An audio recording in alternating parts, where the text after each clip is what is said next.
po ang aking tubo. Hindi ko pa nalagyan ng abono. Baka bukas ko na lang lalagyan ng abono itong tubo ko. Ito, hanggang dito po ang aking tubo. Hanggang lang doon. Bali, ang area nito 2,099 square meter. Ito po ang aking hanap buhay. Magsasaka. Kung minsan ang tinatanim ko rito ay kamuti. Kung hindi ako magtanim ng tubo, kamuti o kaya palay. Ito.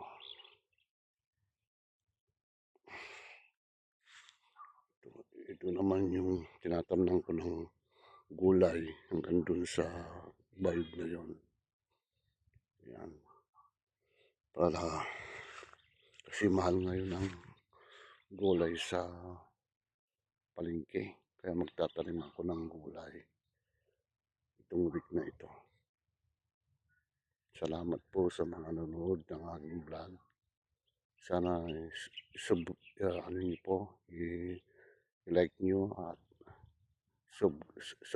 anong tawag doon? Subscribe niyo po ang aking vlog.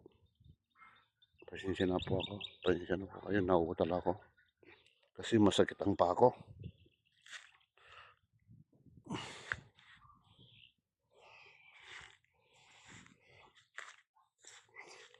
Ito po, yung pong aking kambing na isa lang.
Hindi ngayon umulan. Walang ulan ngayon.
Aararuin ko pa ito para magandang pagtaniman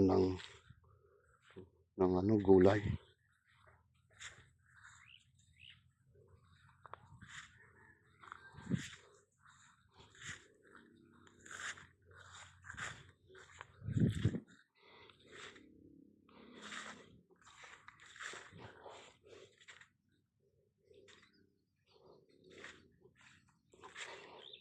Ito po yung tubo ko. Ito. Mag-aabol sana ako. Kaso masakit ang pako. Sana gumaling na ang pa ako para makapag-abono ako ng tubo bukas.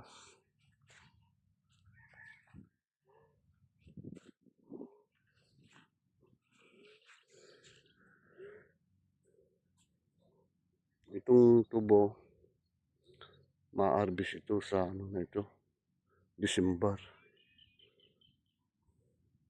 Pagkatapos na ng bagong taon. Kasi ang tubo, isang taon kasi bago ma-harvest ito. Matagal din. Yung palay, halos 3 buwan lang. Yung kamuti naman, 3 buwan din. Itong tubo ko, halos 4 na patubig na ginawa ko, pinatubigan ko. Kung hindi ka kasi magpapatubig, mamamatay itong tubo. Kaya pinatubigan ko. Kahit mahal ang diesel, kailangan talaga patubigan.